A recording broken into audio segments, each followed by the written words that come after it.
We have arrived now at question 94 of the Summa Theologia, and we are still on the treatise on man and have about another 7 or 8 questions on this treatise. And the next few are going to be covering specific aspects of the first parents, Adam and Eve, and even their offspring, and what were they like, especially before the fall. It's going to get into eventually the condition after the fall and what they lost, but really there's this state of rectitude, this state of innocence, this state of original righteousness that is quite interesting to kind of look at, because it also gives us an idea, a little bit of a preview of what heaven is going to be like. Adam and Eve were not experiencing heaven. They were not in beatitude, but it's kind of an in-between state, you might say. There's 4 articles in this question, and St. Thomas asks some fascinating questions, as you might imagine. Article 1 says whether the first man saw God through his essence. Now, this is something that St. Thomas Aquinas is very, very much interested in, because it has to do with the epistemology. And you have all these different states of nature, like Adam before the fall, Adam after the fall, which is what we share, the separated soul, the soul in beatitude, the soul after it reunites with its body, and all these different aspects and like phases or stages of human life, and how do they differ from an epistemological knowledge standpoint. And that's what he's getting at here. He said the first man did not see God through his essence if we consider the ordinary state of that life, unless perhaps it be said that he saw God in a vision when God cast deep sleep upon Adam, but that's not the normal state of how Adam was. That was just in that moment. The reason is this: since the divine essence is beatitude itself, the intellect of a man who sees the divine essence has the same relation to God as a man has to beatitude, in heaven. Now, it is clear that man cannot willingly be turned away from beatitude, since naturally and necessarily he desires it and shuns unhappiness. Wherefore, no one who sees the essence of God can willingly turn away from God, which means to sin. Hence, all who see God through his essence are so firmly established in the love of God that for eternity they can never sin. Therefore, as Adam did sin, it is clear that he did not see God through his essence. Therefore, heaven is going to be explained, and already has been back in question 12, as the essence of God uniting with man and becoming the form of the intelligible form of man's intellect. And when that happens, we are irrevocably united to God, and we cannot sin, we cannot turn against him. But Aquinas here is saying that was not the situation in paradise with Adam and Eve. Before the fall, let's say, because he sinned, or they sinned, so it could not have been in that case. Nevertheless, he knew God with a more perfect knowledge than we do now. Thus, in a sense, his knowledge was midway between our knowledge in the present state and the knowledge we shall have in heaven. That's why it's interesting and I think educational to understand these distinctions, is because we all desire to get to heaven, and we understand our state right now, which is pretty tough, but there's this middle state of Adam and Eve before the fall that kind of gives us an idea of, at least a midway point of getting there, right? When we see God through his essence. To make this clear, we must consider that the vision of God through his essence is contradistinguished from the vision of God through his creatures. Now, the higher the creature is, and the more like it is to God, the more clearly is God, turn the page, seen in it. For instance, a man is seen more clearly through a mirror in which his image is the more clearly expressed. Thus, God is seen in a much more perfect manner through his intelligible effects than through those which are only sensible or corporeal. All right, so again, Thomas keeps getting back to this point of that in our condition right now with a body, we're limited, and we come to know things through abstracting phantasms, and that's not as clear as what the angels perceive, and also Adam and Eve before the fall, even though they had bodies, it was a different kind of knowledge.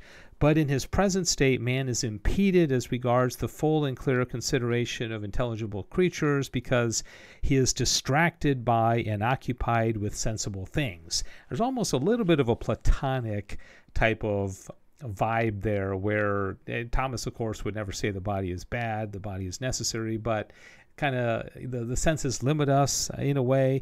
Wherefore the first man was not impeded by exterior things from a clear and steady contemplation of the intelligible effects which he perceived by the radiation of the first truth, whether by a natural or by gratuitous knowledge.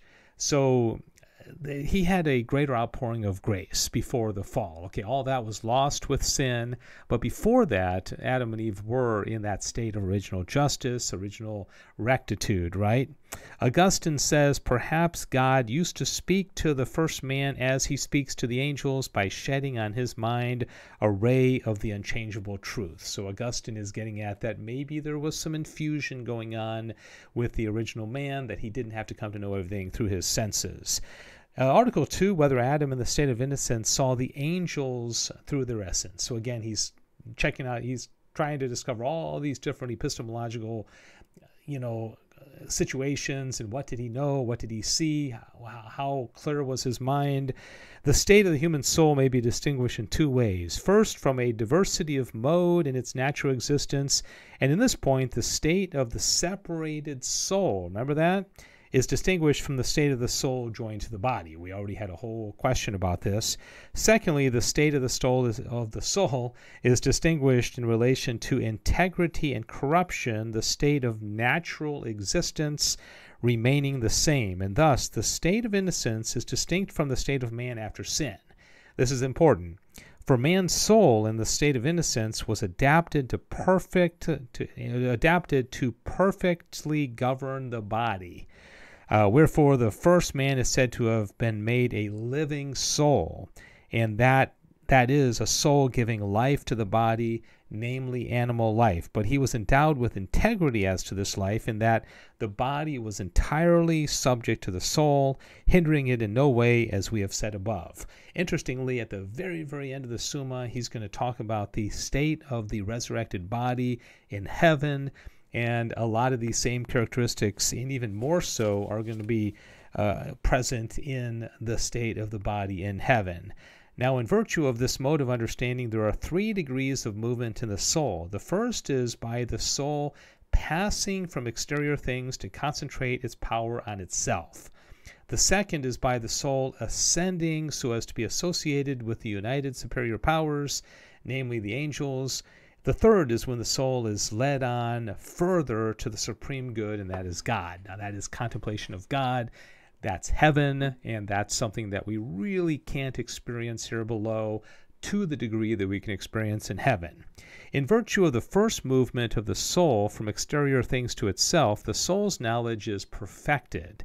This is because the intellectual operation of the soul has a natural order to external things. Okay, we come to know things through abstraction of phantasms, through knowing the exterior world, right? And so by the knowledge thereof, our intellectual operation can be known perfectly as an act through an object.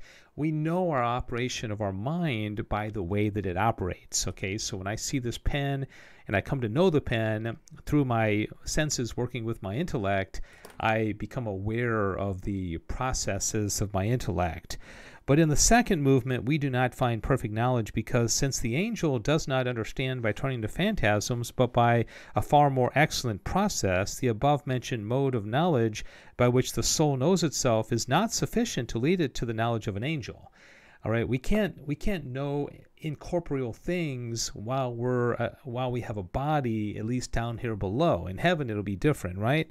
Much less does the third movement lead to a knowledge for even the angels themselves, by the fact that they know themselves are not able to arrive at the knowledge of the divine substance by reason of its surpassing excellence. Therefore, the soul of the first man could not see angels in their essence. Why?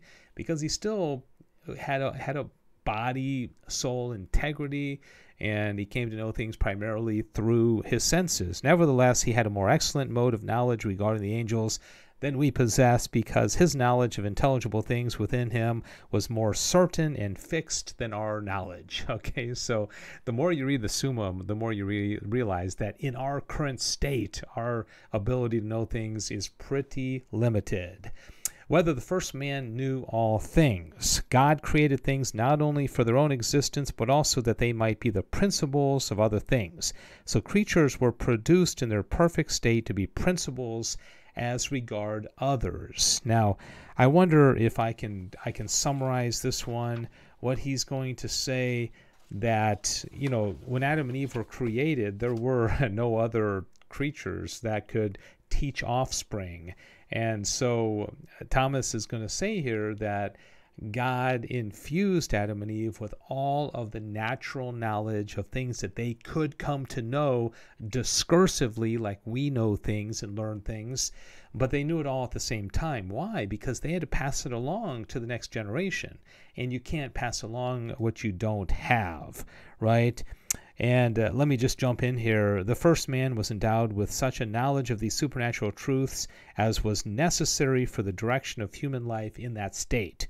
But those things which cannot be known by merely human effort and which are not necessarily for the direction of human life were not known by the first man, such as the thoughts of men, future contingent events, and some individual facts. I love this. For instance, the number of pebbles in a stream and the like. Okay, things that he didn't really need to know. It wasn't necessary. It's just kind of, silly. You're not going to know how many, grains of sand are on the beach, or, kind of silly things. Was the man in the first state, could he be deceived? Okay, this is the final article. He says, Augustine says that in that state of life, original rectitude, innocence, sin was avoided without struggle, and while it remained so, no evil could exist. Now it is clear that the truth is the good of the intellect, so falsehood is its evil, so that as long as the state of innocence continued, it was impossible for the human intellect to assent to falsehood as if it were truth. For as some perfection, such as clarity, were lacking in the bodily members of the first man, though no evil could be therein, so there could be in the intellect, the absence of some knowledge, but no false opinion. So you might be asking yourself, well, how did he sin then? How did he get deceived by the devil? This is clear also from the very rectitude of the primitive state, by virtue of which, while the soul remained subject to God, the lower faculties in man were subject to the higher, and there was no impediment to their action. And from that, it is clear that as regards its proper object, the intellect is ever true. This is true of us as well. And hence it is never deceived of itself. But whatever deception occurs must be ascribed to some lower faculty, such as the imagination or the like. Hence, we see that when the natural power of judgment is free, we are not deceived by such images, but only when it is not free, as in the case of sleep. Therefore, it is clear that the rectitude of the primitive state was incompatible with the deception of the intellect. So, how did Adam and Eve sin? They were tricked by the devil. I don't know. We're going to get into that, because there had to have been something in a lower power that acted upon the higher power, because Thomas is saying here that in and of itself, in that state, their intellect could not be deceived. It's a little bit confusing, but hopefully as we get to future questions and articles and talk about the fall of man and the deception that does ultimately happen, something in the lower part of him acted up, and the intellect must have assented because of that lower power and what it wrought upon the intellect. That's my best guess. That's going to be it for question 94. Thanks for journeying through the Summa with me. I hope you're enjoying this. Please leave your comments, your questions, and we'll be on to question number 95 tomorrow. St. Thomas Aquinas, pray for us. God bless you.